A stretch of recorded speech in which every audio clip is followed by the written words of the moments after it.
Olá, amados, que a graça e a paz do Senhor seja com todos. A Ele é o Senhor, somente a Ele toda a honra, toda a glória e todo louvor, porque somente Ele, o Senhor, é digno de receber louvor. A respeito dessa imagem que está na capa desse vídeo, que eu gostaria de compartilhar pensamentos dentro da palavra de Deus sobre esse tipo de mensagem que se passa. Você estava na rede social minha, Facebook, eu vi algumas vezes, e eu resolvi então comentar sobre o assunto. A pessoa parece que ela não gostou muito, ela não entendeu bem. Eu respondi e queria que essa resposta que eu dei lá ela fosse discernida aqui, que ela fosse colocada aqui, né, como um pensamento cristão bíblico. E o que nós entendemos por mensagem assim, hoje as redes sociais, as pessoas, algumas têm interesse sim em ajudar, mas a maioria dessas coisas, elas são produzidas praticamente num ambiente, né, que tem esse objetivo de fazer postagens e essas postagens alcançarem likes, né, isso aí no caso é uma foto, né, outras postagens visualizações e coisas desse tipo que faz gerar renda, ou seja, tem, por exemplo, influência natural. Você vai ver, se você ver aqui, por exemplo, eu estou aqui no YouTube, a minha intenção é a palavra, tanto é que eu não ganho dinheiro, eu não fico implorando para ninguém se inscrever no canal, se quiser, beleza, se não quiser, tudo bem. A intenção é levar a mensagem.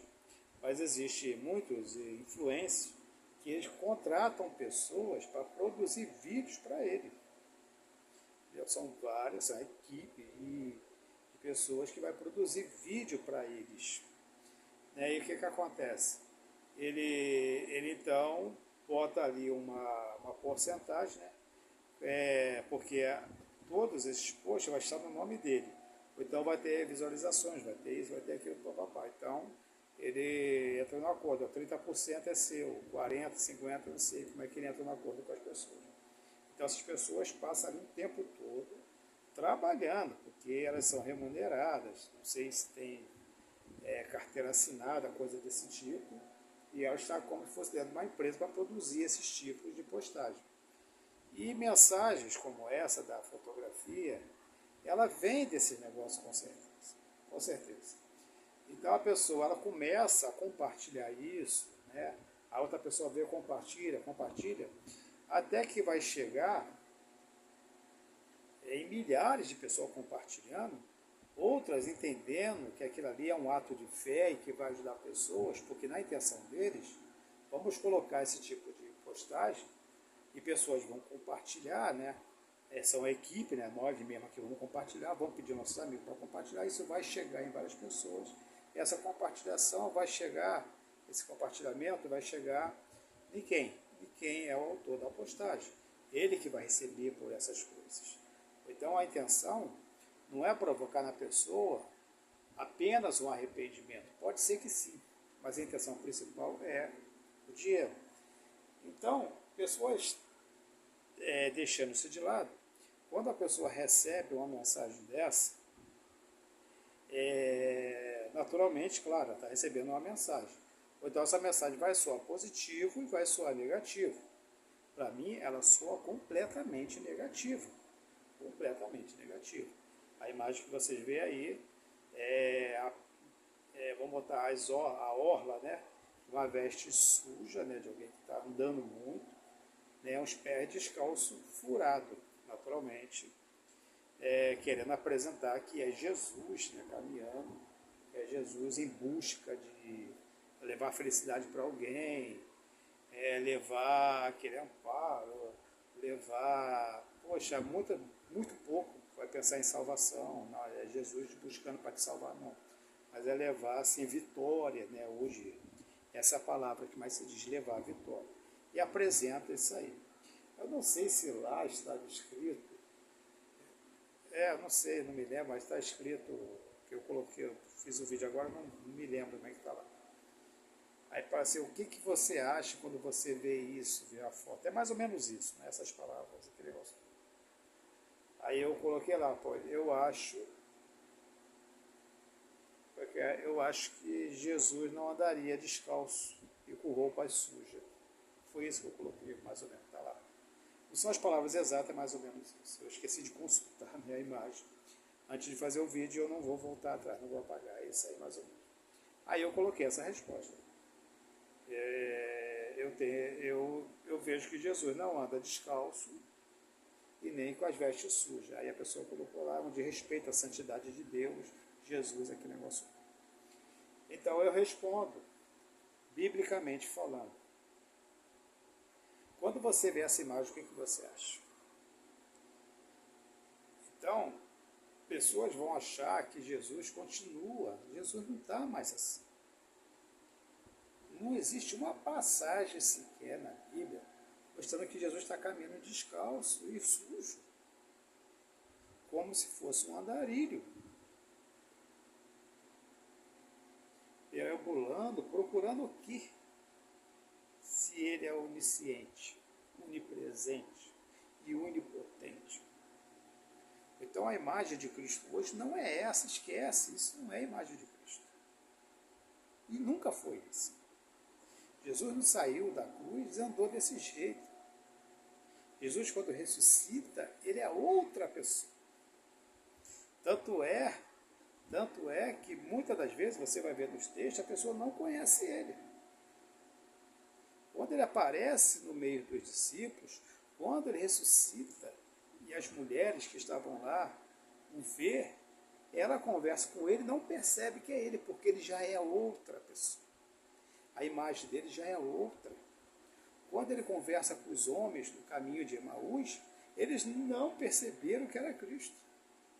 Só depois que Cristo vai embora, ele fala, percebeu como ardeu nossos corações? Aí eles percebem que era Cristo. Quando ele aparece no meio quando ele aparece as mulheres pensam que é um jardineiro. E elas reclamam com ele a respeito do corpo de Jesus, que era o próprio com quem elas estavam conversando. Quando ele aparece no meio dos discípulos, que eles estão dentro, estão trancados em algum lugar, uma casa, seja lá o que for, ele seja Pai, seja convosco, ele mostra as mãos. Para Tomé fala só se eu ver as mãos dele. Ele mostra isso aqui. Porque aparentemente ele não é mais aquele surrado. E olha que esse Jesus da imagem, esse Jesus da imagem aí, ele tem roupa, ele tem tudo isso. Mas a roupa está suja. E Jesus, quando ressuscita, ele não é mais um homem sujo, mas ele é santo, ele está limpo. E eu vou dizer como Jesus é hoje. E a Bíblia aqui diz, isso não sou eu que estou dizendo.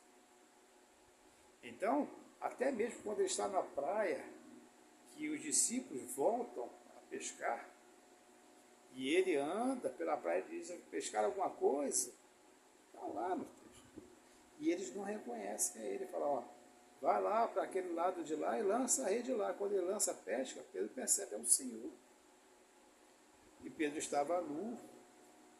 Era uma prática normal. Esse nu aí, a gente não tem como dizer exatamente, como eu vou voltar a falar sobre isso, não tem como dizer exatamente se era realmente nu. Você não usava, era um pano que se fazia, porque não havia cueca naquela época. Entendeu? Havia um calção, porque no sacrifício os sacerdotes, o sacerdote tinha que usar aquilo ali. Por quê? Porque quando ele fazia sacrifício, o altar era alto.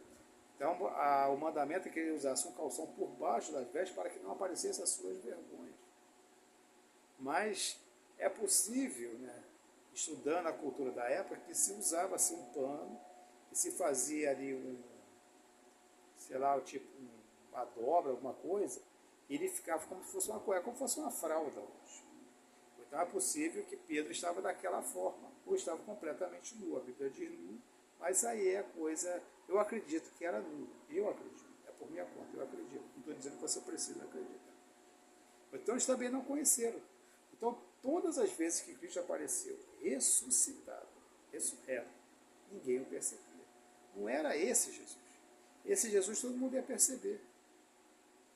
Então, hoje, Jesus não é mais esse. E como é que Jesus é hoje? Eu acho que Jesus é esse aí ferido e sujo. Jesus hoje não é um andarilho sujo, mas ele é um príncipe. Ele é o príncipe da paz. E ele recebe um nome nobre, como ninguém na terra tem. Como ninguém, em nenhum lugar no universo, nos céus, no paraíso, ninguém tem. Porque a Bíblia diz que ele recebeu do Pai um nome acima de todo nome. Um nome de honra. O Jesus de hoje é o Jesus que João vê na ilha de Patmos, quando ele ouve uma voz, e ele vira-se para ver quem falava com ele. Está lá em Apocalipse, logo no começo. E ele fala, e virei-me para ver. E ele vê o Jesus como é exatamente hoje. E que as pessoas não gostam de mostrar nessa imagem. A gente quer mostrar um Jesus sofrido. O sofrimento de Cristo já passou. Ele fez isso por nós. O Jesus que João viu, está lá, ele dizia, olhando, eu vi. Ele tinha vestes brancas, limpas, reluzentes, vestes de Cristo. Mangas talares, que fala da sua santidade. Ele fala o seu cabelo era branco como a neve, que fala da sua eternidade. Os seus olhos eram como chamas de fogo, que fala da capacidade de Cristo de penetrar no juízo. Ele tinha um cinto de ouro na altura do peito. Os sacerdotes usavam cinto de couro, mas ele usava cinto de ouro, porque ele é sacerdote eterno, segundo a ordem de Melquisedeque. Os seus pés como latão reluzente. Eu chego a ficar emocionado. Os seus pés como latão reluzente, quão preciosos são os pés daquele que anuncia as boas novas, ou seja, a onipresença de Deus em todos os lugares, a onipresença de Cristo em todos os lugares, porque Ele é Deus. É esse o Cristo que opera entre nós. É esse o Cristo que está à destra de Deus. É esse o Cristo que intercede por nós diante de Deus, o único intercessor que tem entre os homens e Deus. É a Bíblia que diz isso. Que só existe um.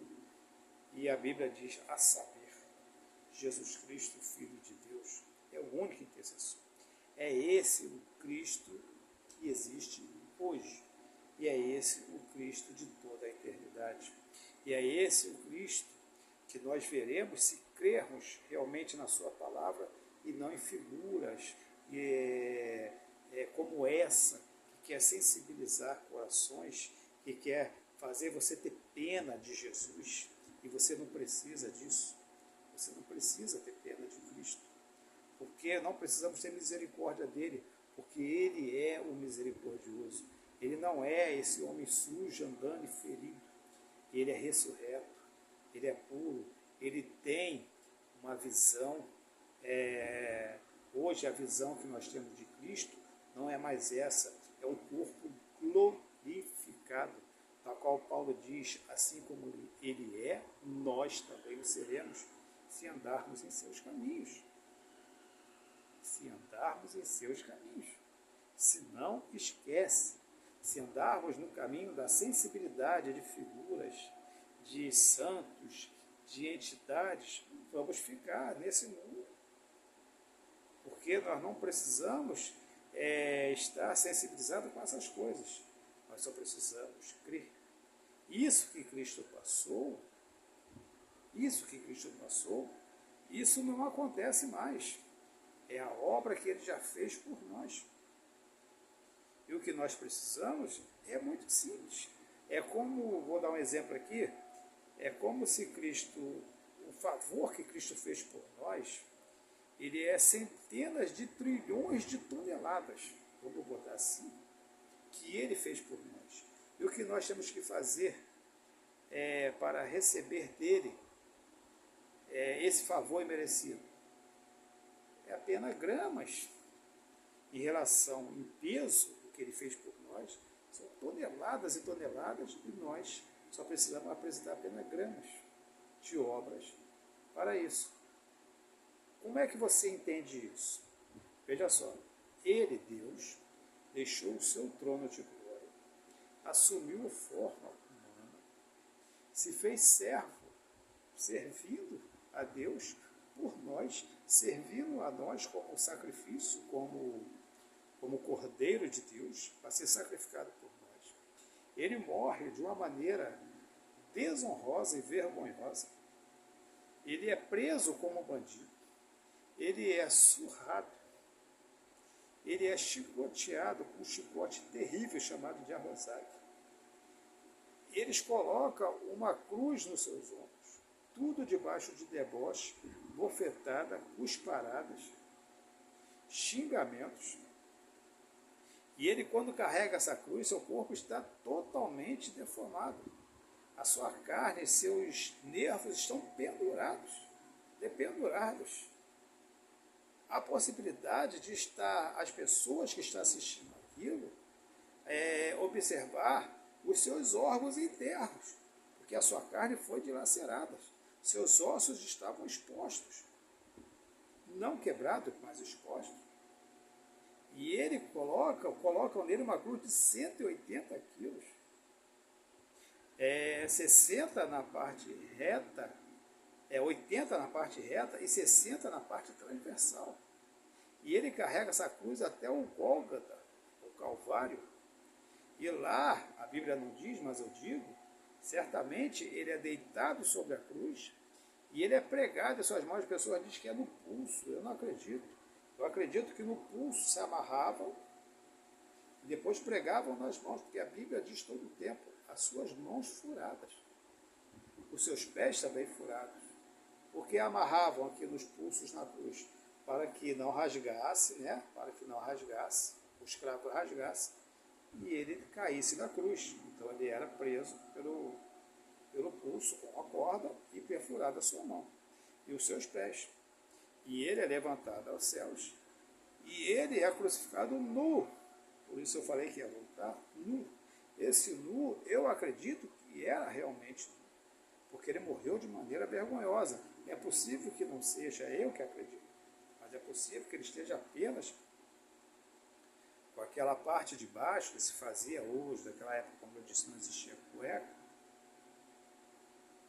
E para ser mais humilhante, ele é crucificado como se fosse um criminoso e é crucificado entre dois criminosos. Olha só o quanto Jesus perdeu por nós. Olha o quanto ele fez por nós. E o que nós temos que fazer? Ele mesmo responde, apenas creia. Porque ele já fez tudo. Nós só temos que crer. E crer em quê?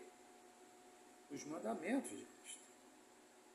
E não adianta a pessoa falar, eu não sigo, eu não sirvo, mas Deus está comigo, Deus me ouve. Não ouve, é mentira. João capítulo 9, 31, se eu não me engano, a Bíblia diz que Deus não ouve pecadores, mas ouve os que se arrependem e seguem os seus mandamentos. É o que está escrito na Bíblia, não sou eu que estou falando. Eu vivo do pecado, eu vivo no samba, eu tenho amante, mas meu coração é puro e Deus me ouve. Não ouve, é mentira. Não ouve, está escrito. E esses tipos de mensagens, como dessa foto, é para sensibilizar pessoas. E ela só leva a um pensamento. Você não precisa largar a sua vida, os seus prazeres. Você só precisa ter um coração. Para Cristo só isso. Cristo, ele perde tudo. Olha o que ele perdeu. Ele só pede uma coisa, para que você deixe o pecado. Creia nisso. E crendo, deixe o pecado, se arrependa. Perceba o que você é, o pecador que você é. E perceba no sacrifício dele o que ele fez para que você chegue ao arrependimento. E para que você chegue a uma decisão de crer.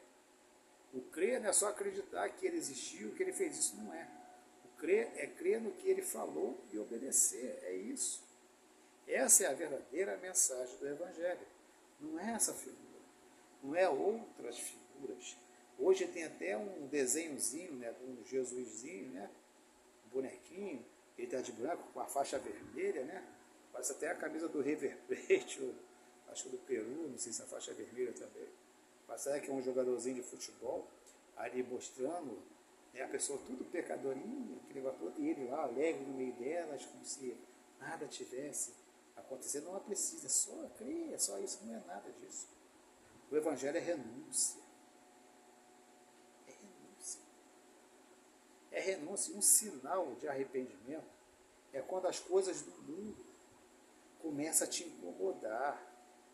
Você fala assim, poxa, cara, eu não curto mais o baile funk, eu não curto mais sair para beber, eu não curto mais trair a minha esposa, trair meu marido, essas coisas me incomodam. Me incomoda. Eu não gosto mais de negócio de imagem, de estar rezando, de estar me prostrando diante de imagem, de ter uma imagem na minha casa, de estar buscando conselho com o Espírito, essas coisas me incomodam, eu não gosto mais disso. Isso é um sinal de arrependimento. E o que você só tem que fazer é continuar a jornada. Paulo em Romanos 7, se eu não me engano, ele reclama das coisas, ele fala, eu queria fazer coisas, mas eu não consigo. E as coisas que eu quero fazer eu não consigo, e as coisas que eu não quero eu acabo fazendo. Mas qual é o Paulo que chega na glória? Ele mesmo, na carta a Timóteo, ele fala, ó, eu combati o bom combate. Eu guardei a fé, eu andei na minha carreira, eu terminei minha carreira e eu guardei a fé. Combati o bom combate, guardei, fiz a minha carreira e guardei a fé. Não estou lembrando bem a mensagem da carreira, a palavra certa, mas é isso. Ele combateu o bom combate. Ou seja, ele lutou em prol do que é bom. E essas coisas, mesmo ele fazendo, se incomodava a ele, a ponto dele sentir uma tristeza tremenda. Ele fala, miserável homem que sou. Mas as pessoas fazem as coisas desse mundo e não se incomodam com isso. Aí essas mensagens, certamente, isso não é uma mensagem que veio do Espírito Santo para que essa primeira pessoa tenha posto isso. Essa mensagem é para acomodar o homem no pecado e apenas fazer entender que Jesus continua lutando e vai lutar até o fim. Porque no momento, esse pensamento diabólico está dentro da igreja. Na minha igreja tem esse pensamento diabólico. Ele fala assim, não, mas aí o filho lá, o crente lá, morreu no pecado, sofreu um acidente, mas foi morte instantânea. Ele fala, não, mas eu acredito que Deus deu um segundozinho para ele. Aí nesse segundozinho ele se arrependeu e Deus salvou ele. Isso é mensagem do diabo, isso é mentira. Isso é mentira. Porque quando o homem morre espiritualmente, ele antes de fechar os olhos e perder, né, o fôlego de vida, ou seja, ele morrer mesmo, né, fisicamente, ele já está morto espiritual, não tem mais chance. Ele rejeitou, chega um ponto, não dá mais. Foi assim com Saul, foi assim com o rapaz lá que, lá no começo, que ele tinha que dar filhos, né, aos irmãos deles que haviam morrido, que era uma lei, né, por exemplo, eu tenho um irmão, meu irmão morreu e a mulher dele não teve filho, então eu tenho que dar filhos para essa mulher, para que esses filhos sejam do meu irmão, ou seja, eu tenho que dar filho para o meu irmão. É uma lei que tinha lá, mandamento. E esse camarada não quis fazer. Ou seja, ele tinha relação com a mulher, mas na hora de finalizar, ou seja, na hora dele ter uma ejaculação dentro da mulher, não, ele tirava e jogava na areia. É o texto que está falando isso. Então ele fala assim, então Deus resolveu, vou matar ele. Não tem mais jeito, ele é desobediente. Ele não quer saber de arrependimento. Arrependimento é uma dádiva. E só tem quem crê. Só tem quem obedece. Só tem quem conhece o verdadeiro Cristo, como ele é hoje. Arrependimento, um dia cessa. Quando Deus fala, acabou, então. Tem gente hoje, pessoas vivas hoje, que eu acredito que não tem mais possibilidade de se arrependimento. Muitas. Eu posso até me enganar, mas eu posso citar algumas. Por exemplo, Xuxa. Não tem possibilidade de arrependimento. São pessoas que blasfemam de Deus. Blasfemam do Filho. Blasfemam do Espírito Santo quando diz essa obra de igreja, isso não é de Deus. Isso é de homem. Como ela diz que a Bíblia ela tem que ser refeita, tem que ser atualizada. Porque o que está lá é do passado, foi coisa de homem. Isso é blasfêmio contra o Espírito Santo, não tem mais jeito. Pessoas como essas, assim, acabou. Tem outros exemplos aí, né, que não quer saber se Toninho do diabo, o bispo do diabo, sei lá o que do diabo, pastor do diabo. As pessoas não têm mais jeito. Acabou, estão vivas aí, ó. Mas eu acredito que o arrependimento, a possibilidade de arrepender essa pessoa acabou. Tudo bem que você entenda diferente, eu respeito a sua opinião. É a minha. Não é a minha. Então o Cristo de hoje não é isso que está na imagem. Não é? Lembra daquele hino muito bonito? Não creio num Cristo vencido, cheio de amargura, semblante de dor. Mas eu creio no Cristo ressurreto, não lembro bem assim da música. Eu creio no Cristo que é vencedor. Esse Cristo ainda está lutando. O nosso Cristo já é vencedor. Entendeu? Então, essa é a ideia. Não fica se sensibilizando com essas coisas. Essas imagens é para te confundir, é para te confortar no pecado. Ela nunca uma imagem dessa te incentiva. Ela pode ver todas elas. É só você passar a analisar a partir de hoje. Todas essas imagens que correm nas redes sociais, nenhuma te incentiva a deixar o pecado e a largar esse mundo. Nenhuma. A proposta delas é te acomodar no pecado. Esse é meu pensamento. Se você concorda ou não, os comentários estão aqui abertos. Né? Podemos conversar e não tem aqui burocracia, não tem parcialidade. E lembre-se que servir a Deus não é difícil. O que é difícil é deixar o pecado. Até a próxima, querendo Deus, um forte abraço e que Deus os abençoe sempre.